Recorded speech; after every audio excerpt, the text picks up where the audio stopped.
This is Toledo Symphony Lab, a behind-the-scenes look at the world of classical music from WGTE Public Media and your Toledo Symphony.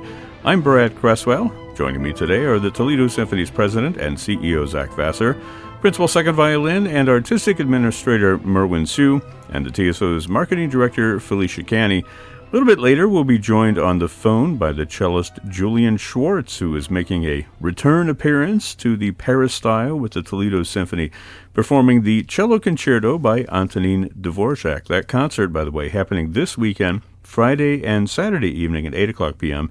More information at toledosymphony.com or 419-246-8000. Well, there are a couple of other pieces on the program as well, and we want to focus on one in particular as we begin the podcast today, and that is the Mississippi River Suite. It's by composer Florence Price, somebody who has experienced a real resurgence of interest in her work over the past few decades. Merwin, do you want to talk a little bit about Florence Price to begin with? Absolutely. I think actually the program as a whole is a really, really neat package. The Dvorak Cello Concerto is probably the most famous of these pieces, but it's this wonderful distillation of Dvorak's Czech heritage with his time in America. The Smedina Moldau that begins the program is this tracing of an iconic river in Bohemia.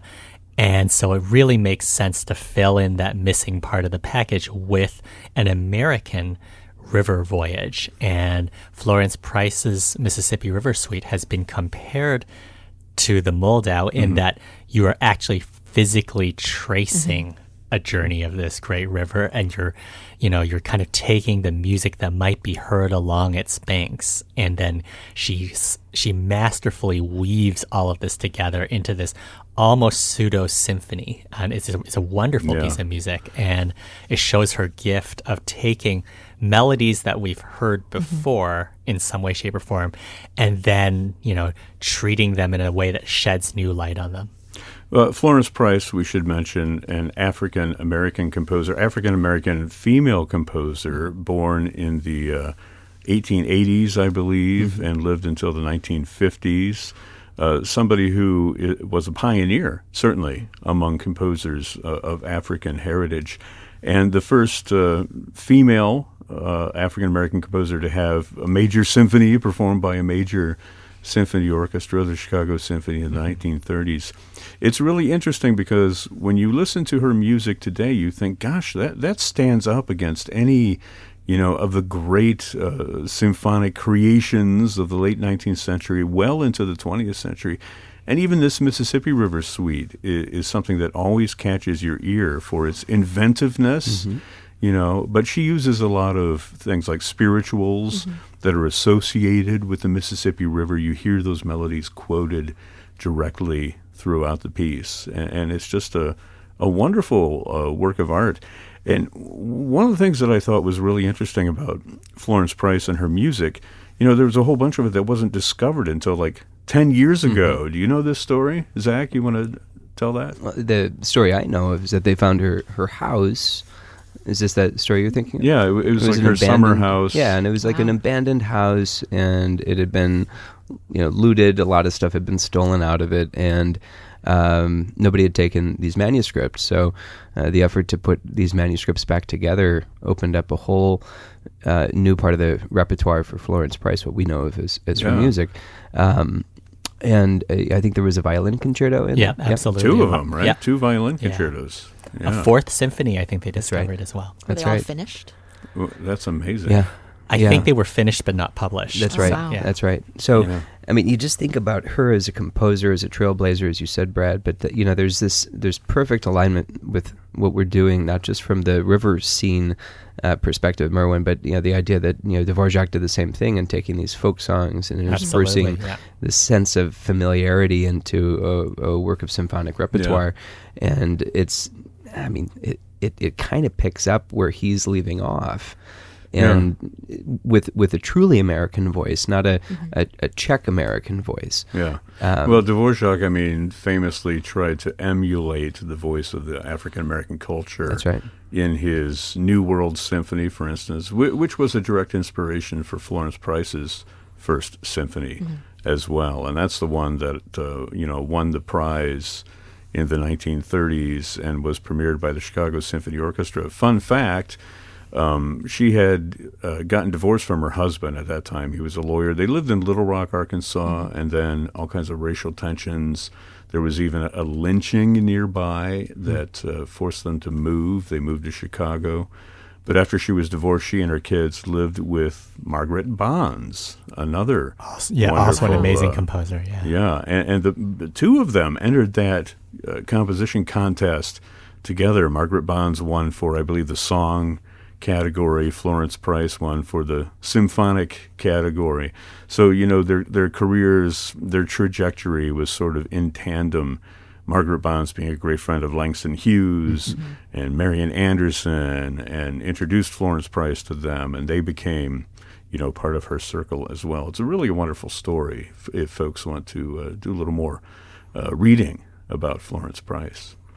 What was the impetus, Merwin? I know, of course, the Moldau, that's a natural fit for the Mississippi River Suite, but tell us about the early planning stages of this program. Was Florence Price somebody that y'all were familiar with already? We've programmed this piece before in various forms, right, Merwin? We've programmed Florence Price before in various forms. I think the Mississippi River Suite has been kind of sitting on this list of stuff that I've sometimes you're looking for something that you want to get the chance to do. And we've performed movements of her E minor symphony before, but never the full thing. And, that's a wonderful piece of music, but I think sometimes programmatic pieces are easier to maybe introduce a new composer to the public. So I think with Mississippi River Suite, for people who aren't familiar with her music, in a way, the Moldau is kind of a primer. It's like you listen to the Moldau in a particular way. That skill set, how I'm listening to this piece, that's exactly how you want to listen to the Mississippi River Suite. Yeah. That's a great point. And she modeled it very much, as we mentioned, after the Moldau. This whole idea of starting in the north of the river and moving to the south and doing it all in basically one long movement. That's how the suite progresses. I think the one of the great achievements that Florence Price did was she was able to take what for Smetana was probably a 10 to 12 minute journey and somehow create the architecture to extend it over really a symphonic length. So, not that we necessarily think of our concerts as always having an overture, a concerto, and a symphony, but this really fills that symphonic part of the piece. Yeah. All right, well, we're going to try to get cellist Julian Schwarz on the phone now to talk about his appearances in the Cello Concerto of Antonin Dvorak. Again, that concert is this weekend, Friday and Saturday evening at the Paris Style. More information at ToledoSymphony.com or 419-246-8000. Cellist Julian Schwarz now joins us by phone. Hello, Julian. How do you do? Glad to have you along. You are playing a wonderful concerto this weekend at the Paris Style, the Antonin Dvorak Cello Concerto. Now, Julian, you were here last for that wonderful Lowell Lieberman concerto premiere, right?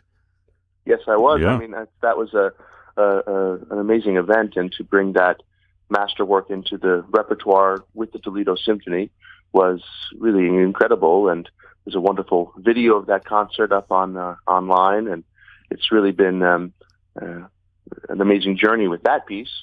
And now, of course, to come back to play the pinnacle of the repertoire. Yeah, the Antonin Dvorak Cello Concerto. Before we talk about that, let's go back and get a little info on you. Give us a little, like a mini bio. I've got a little music for you. Let me pull that down. Here we go. This is nice background music for you to tell us your story. Okay, well, I'm Julian Schwarz. I'm a cellist. I grew up in Seattle, Washington, and I'm from a very musical family. Almost everyone is somehow involved in the arts or involved in music, and we're all making our own paths. And my path has sort of been as a cello soloist and chamber musician. So I travel around the country and the world and play a majority of concerto appearances, but also very much chamber music with assorted colleagues and set groups and as a guest. And I also am doing a lot of teaching, both at Shenandoah University down in Virginia and at NYU in New York City. So I'm really thrilled to have a varied career, which gives me much joy in everything I do, and never a dull moment in traveling and in playing just the great music that I've always yearned to play. And an example of what I do is this weekend in Toledo, where I get to perform with this great orchestra as a soloist in perhaps the greatest cello concerto ever written. That's always a treat. So that's sort of what I'm all about. That's great.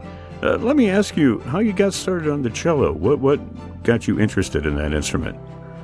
Well, it was sort of a done deal that all the children had to play an instrument. And we all had to start with piano. So because that gives a basis in harmony and counterpoint and clef reading and things like that. And then we were told that we could choose any instrument we wanted. Wow. So there was which was a powerful position to be in.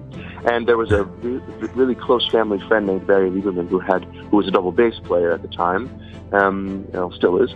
And he had this Maggini double bass made in 1595. And I looked at this thing and I thought it was so cool, and it was so big and so had such a presence and such history, and how he played it was so inspiring. When I was told, okay, so what instrument are you going to play? I said, I'm going to play the double bass, no question. And their response was, how about the cello? Of course, they sort of fibbed and said that there were no cellos my size.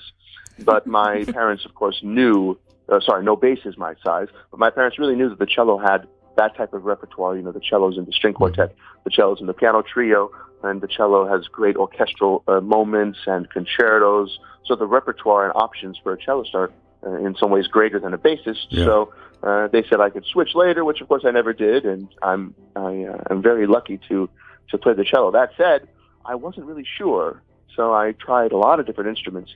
Every summer, I'd pick up a new instrument and rent it for a couple of months and make sure that I had made the right decision. Because who knows? Maybe I wanted to be an oboist or a clarinetist, and turned out that I was slightly better at cello than any of those. So those experiments were short-lived. Yeah, I'm just thinking through all the different instruments. I mean, if somebody, if my parents came to me and said, "You can play any instrument that you want," I would have tried to find the most rare instrument possible, right? Right. You'd play, yeah, I was going to say, you'd contrabassoon? Like, what would you be going for, Brad? Right. Glass harmonica. Glass harmonica. Yeah, right, exactly. Good one, Merwin. I'd be a theremin virtuoso like Clara Rockmore, right? I love it. Well, that's, very, very vocal, her playing. Yeah. Absolutely. Just saying, you can play beautiful stuff on the theremin. But no Dvorak concerto for the theremin. Well, you could probably play a few lines. You could transcribe it. I love it. You should at one point, when you're doing one of these chamber concerts, just pull out a theremin and do a little encore for one of your concerts. I'm sure you tried it at one of those summer intervals where you were testing other instruments. Well, no, I actually got a theremin as a gift for my bar mitzvah. Wow! Oh my goodness! And I actually. Oh my gosh! It lay dormant in my closet because I got it and I just was opening gifts and I had no idea what it was. So I was like, "Is this a radio?" So I tried to knobs. I was like, "No, there's these things." And what did I know? I didn't even know the theremin existed. So it just lay there for a long time. And then eventually I was like, "Hey, Dad, what is that?" And he goes, "Oh my God, that's so cool!" Oh, I love it. You are probably the only kid on the face of the planet who got a theremin for their bar mitzvah. I can't believe it. This actually does somehow raise you in my level of esteem. So congrats for that. Oh, wow. Glad the conversation went in this direction. Yeah. Well, we all knew it was going to go to theremin talk, as it always does. Eventually, yeah. I always thought that theremin sounded like a cold medicine. Wow. I got theremin extra flu. strength theremin. Yeah. Yeah.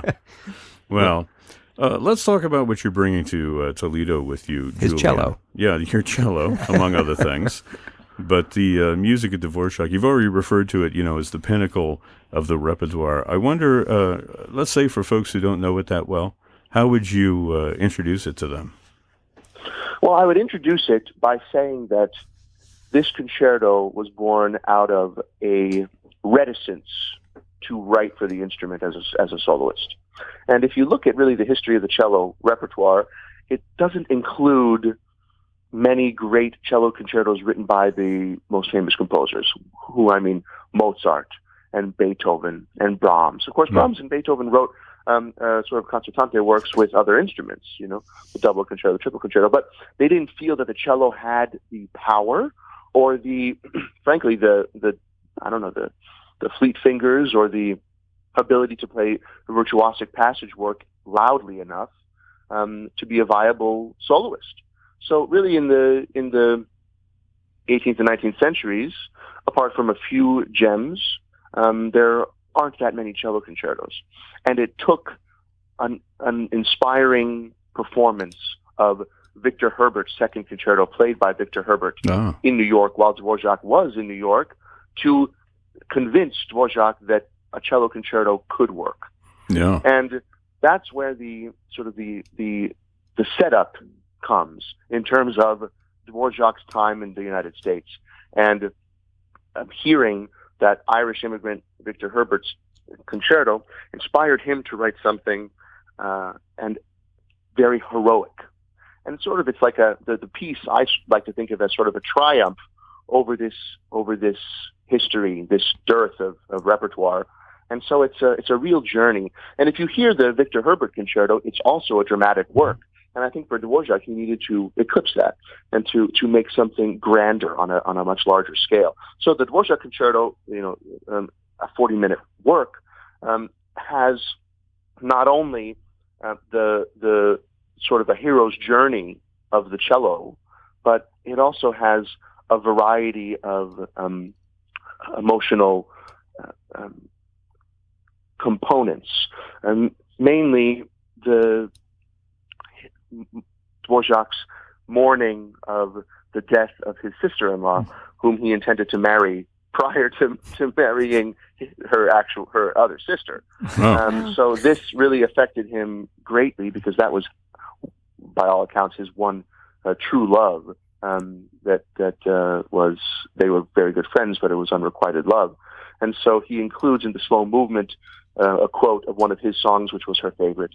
He includes an extended coda with a very mournful, almost sadness that treats the cello more as an orator or a storyteller than a real concerto virtuosic coda.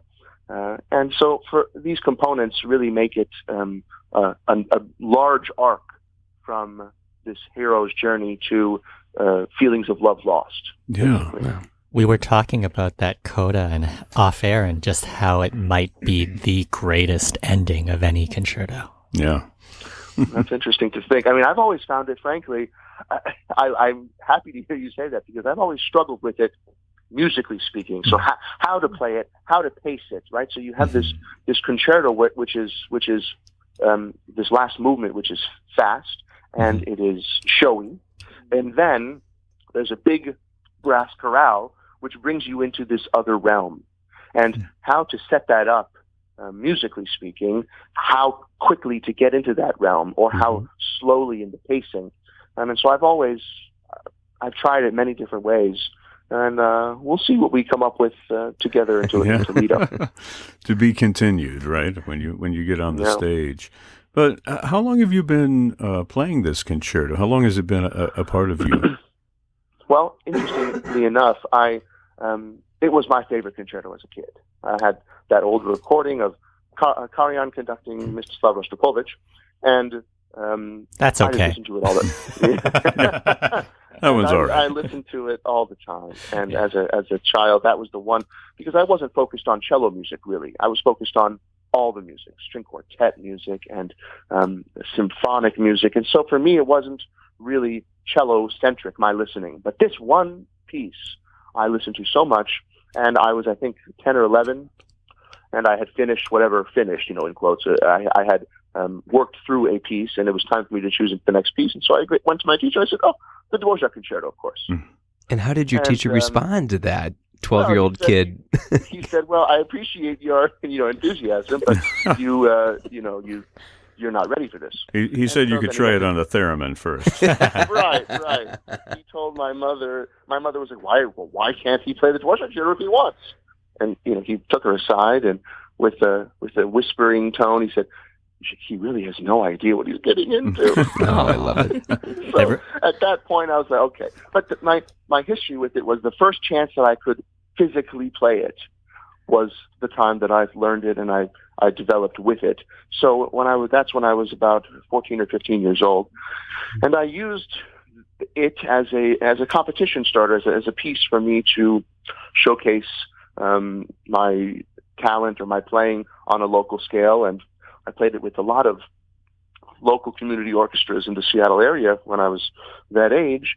And in my more professional career, it has come about often, but never always. So it has been this kind of, I get the chance to play the Dvorak once or twice a season, and there's enough space in between each performance that I actually can have the time to reinterpret each performance. Cool. And some pieces that I play almost every week are just, it doesn't have that maturation in the same way when I can constantly come back. And so I gave a performance of this in October, and now this weekend in Toledo, and one more in January. But it's really it's the cornerstone of the repertoire, so it deserves the time to reinterpret and to come up with solutions for its grandeur. Yeah, Julian, you mentioned the Rostropovich von Karajan recording. He recorded it several times. He felt that he always had something more to say about it. But isn't there a story about you when you were young with Rostropovich? Rostropovich, by the way, had a wonderful relationship with the Toledo Symphony and performed the Dvorak here twice toward the end of his career. Yeah, no pressure. No pressure. Right. But wasn't there some interaction with you and Rostropovich when you were a kid? There was. So I was lucky that I got to go to all the symphony concerts that were being presented by the Seattle Symphony when I was growing up. And really, they were some of the greatest artists that came through and had relationships with my father. And for me as a child, it was just absolutely inspiring. But when there was a cellist, sometimes I got to play for him or her, rarely. But in this case, it was when I think I was 6 or 7 years old, and I had just begun the cello. And Rostropovich came over for dinner, and he and my father are drinking, and my Russian cello teacher came, and they were all having fun, and they encouraged me to play something. And of course, it was a little Beethoven contradance, sort of a throwaway, nothing piece. But I performed for Rostropovich, and his comment was, "Don't practice so much. I have a few good years left." Wow, And, so nice compliment. It was lovely. He was an incredible man and an amazing soul, and for a child, it was very. He gave me a wonderful story to tell. I love it. I love it. I want to ask you one more question, and I know you have to get back to your work. This concerto famously keeps you waiting for the entry of the cello. Some recordings go 3 minutes 40 seconds before the cello makes any noise. What the heck is going through your mind in those 3 minutes? Don't mess it up. Don't mess it Oh, up. come on. The Beethoven concerto goes much longer, and we have to stand up. He's fine. Yes, well, I get to sit down, so I'm relaxed. I'm listening. What's going through my mind is basically, I hope I don't forget to come in because I'm listening to this beautiful music. Right. And that's also something that I always am thinking about, because I'm always listening so much to what's going on and to the beauty being produced on stage and all the themes being presented, that I sometimes forget that I'm going to have to play soon. Yeah. So I get wrapped up in that sound world. I get wrapped up in the stage and the feeling of the stage, and then it's gotta focus. Wow. They could just put a little red light down there by your feet that turns on when it's time to snap to attention, right? Well, yeah. I mean, I think it's also pedagogically speaking, it's important to be able to play without having been warming up until the moment you play, because that is a reality of playing concertos with long tutti opening sections. Yeah. When it's you have to sit there on the stage for 4 minutes, and you must come in poised and ready, and with your most luxe vibrato and with the biggest sound, and so it's an exercise in